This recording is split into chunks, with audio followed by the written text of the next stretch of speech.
حضرت نوح علیہ السلام کی عمر تقریباً 950 سال تھی۔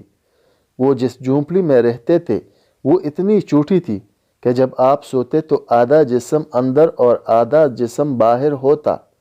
جب حضرت اسرائیل علیہ السلام روح قبض کرنے آئے تو پوچھا، آپ نے اتنے سال اس جھونپڑی میں گزار دیے، آپ چاہتے تو اچھا گھر بنا سکتے تھے۔ حضرت نوح علیہ السلام نے جواب دیا، میں نے تمہارے انتظار میں اتنا عرصہ گزار دیا۔ ملک الموت نے کہا، ایک وقت ایسا بھی آئے گا جب لوگوں کی عمریں 100 سال سے بھی کم ہوں گی اور وہ بڑے بڑے محل بنائیں گے۔ اس پر حضرت نوح علیہ السلام نے فرمایا، اتنی مختصر زندگی، اگر میں اس زمانے میں ہوتا تو اپنا سر سجدے سے ہی نہ اٹھاتا۔ اللہ اکبر۔